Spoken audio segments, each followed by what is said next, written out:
Live from downtown Detroit, Local 4 News at 5 starts now. How did this giant hole end up in a business in Utica? A disgruntled employee and a forklift. It is video that you will not believe until you actually see it. They fired shot after shot after shot. 2 American tragedies in the span of 13 hours. 31 people left dead, dozens more injured after lone gunmen opened fire in El Paso and Dayton. They were just making a run to Walmart or enjoying a night on the town, and now they're the victims of an American epidemic that no one can seem to stop. 31 sons, daughters, husbands, and wives all lost their lives in mass shootings this weekend. First, Saturday afternoon in El Paso, a 21-year-old man opened fire inside a Walmart. Today, we learned the death toll there has now risen to 22. Then hours later in Dayton, Ohio, a 24-year-old gunned down 9 people at a bar in the city's vibrant Oregon district. Police there say the gunman had 250 rounds on him, but only managed to fire 41 shots. We're going to start our coverage this afternoon with Larry Spruill, who is live in Dayton. Larry. Good evening, Devin. Good evening, Kimberly. The tone here really hasn't changed much all day. People are still upset. People are still sad. But one thing that has changed is that growing memorial right over there across the street. You can still see people bringing balloons, flowers, and candles.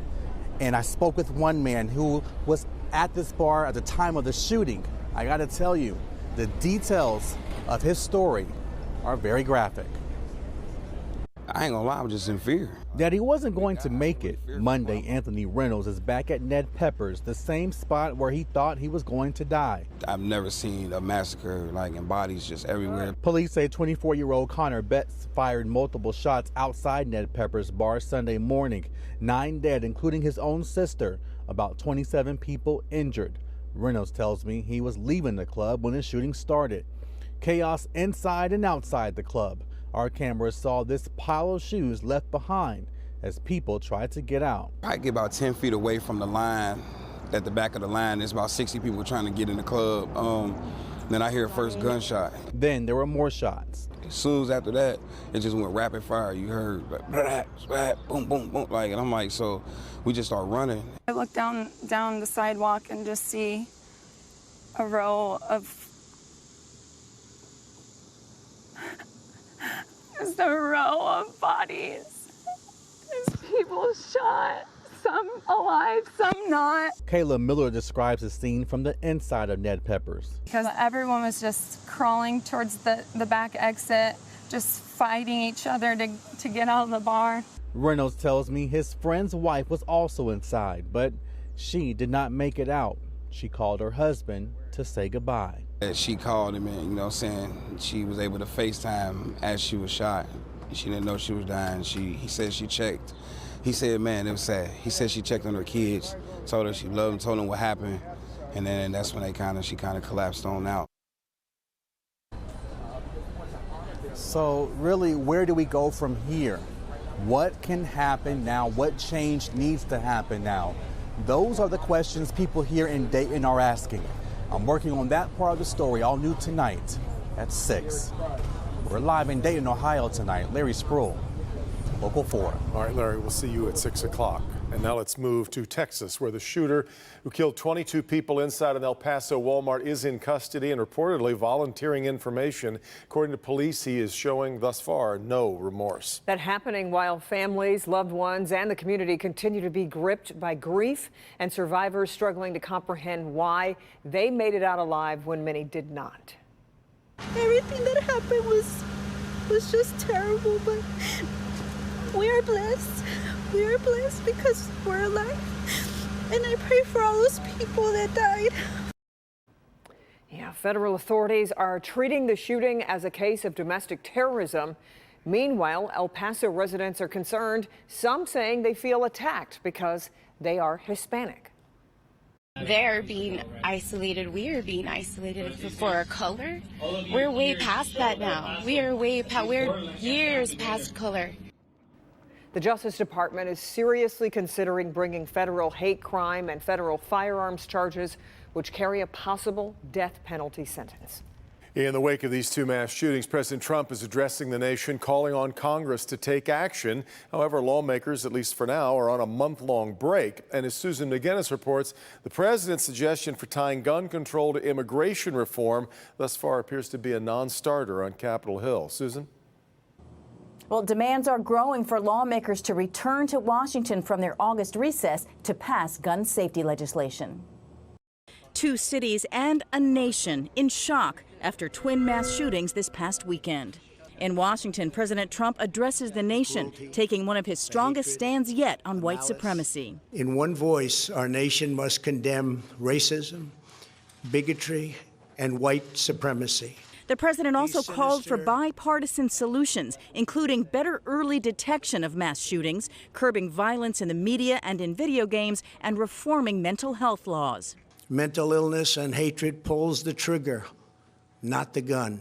But the president gave no hint how to achieve the goals, and many noticed what was not in the speech. I heard a passive collective voice of our nation must reject. I didn't hear him say, I, first person, reject this and you. Also absent, calls for the Senate to vote on gun safety bills already passed by the House. He didn't talk about background checks, even though the House has passed an expanded background check law that's pending in the Senate right now. He could have called out that bill by name. Some believe the president bears responsibility for the El Paso shooting with anti-immigrant rhetoric, similar words written by the El Paso shooter. Words have consequences, and the president has made my community and my people the enemy. Democrats are calling on Senate Majority Leader Mitch McConnell to call senators on August recess back to Washington to pass gun safety measures. As calls for action grow stronger across the nation. The president's suggestion today to tie gun safety legislation to immigration reform is seen by Democrats here as a non-starter. In Washington, Susan McGinnis, Local 4. All right, Susan, and with the debate still raging over gun control issues, we just thought we would check in to see how the Michigan delegation in the House voted on the latest bipartisan bill closing the loophole on background checks. First 5 shows it's not all that bipartisan at all. Yes and no votes falling primarily along party lines. The notable exception, Representative Fred Upton, the only Michigan Republican rep to vote yes on the bill, wrapping up with the Detroit delegation who were all yes votes on it. Well, you have to think differently. That's what our Local 4 security expert says may be the key to surviving a mass shooting. And it goes well beyond just having an exit plan wherever you go in public. Defender Karen Drew joins us live tonight with expert insight on how to stay safe. Karen. Good evening, Kim. Like you said, you have to have an exit plan, but there is so much more. Every time you enter a public space, stop. Do a 360. Take a look around. Where are you going to be able to escape? Where are you going to be able to hide? You don't expect gunfire to break out. If it did right here, you could hide behind that Local 4 sign. Also, key expert advice, put something between you and the gunman. A parking device like this, a car, and if you're gonna hide behind a car, hide behind the engine block. It gives you more protection. The best bet though, prepare for the worst. There's going to be this hesitation. You're going to not believe what you're hearing, what you're seeing, and that 10, 15, 20 seconds could be the difference between life and death. Andy Arenas spent 7 years as the special agent in charge of Detroit's FBI office. Now is executive director of the Detroit Crime Commission. In addition to the mass shootings, we had 30 people shot in the city of Chicago over the weekend. We had multiple shootings here in the city of Detroit. The mass shootings get all of the press. This is an everyday event. His tips for surviving a mass shooting. Walk into every situation with a plan and look for escape routes. Because of my training, I'm always cognizant of what's going on around me. So I'm looking at, okay, where am I going to go if something bad happens? You've got tables, you've got chairs, anything that you can swing, use it as a weapon. Anything you can do to either knock the gun out of their hand, disrupt their ability to shoot you. Try to recognize where the gunfire is coming from. If it's an elevated gunman, it's going, let's say, one of these buildings, like a sniper situation, it's going to echo, and so it's going to be much more difficult to figure out where is the threat. If it's on the ground, you're gonna learn pretty quickly the threat is in front of you. You've got all this greenery and things like that behind us. Is that a good spot to hide, or is it no because it gives you no protection? It really gives you no protection. I mean, if you can get in there and really secrete yourself, yes, but I mean, I wouldn't do that. I'm going to want to get into one of these buildings. I'm going to want to get as far away from the threat as possible. And I'm going to want to put something solid between me and the threat. When you're running, is there a way to run? Should you be doing the zigzag? You know, to me, I'm just going to run and get away as fast as possible. Arena stresses, be aware there could be other gunmen. You just can't run blindly. You've got to make sure that there's not another threat coming from that direction.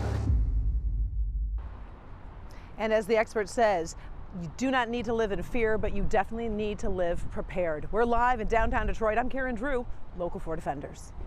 All right, Karen, and in light of these shootings this weekend, Vice President Mike Pence has postponed his speech that was set for Wednesday to the Detroit Economic Club, and the club said the event will now happen at a later date. And our coverage is going to continue over this next 90 minutes of news here on this. Including the difficult conversation that parents all over the country are having with their children. Also, people in Dayton demanding action on gun laws. Our coverage also continues on clickondetroit.com. There you can find a complete breakdown of Michigan's gun laws and why they are not as straightforward as you may think.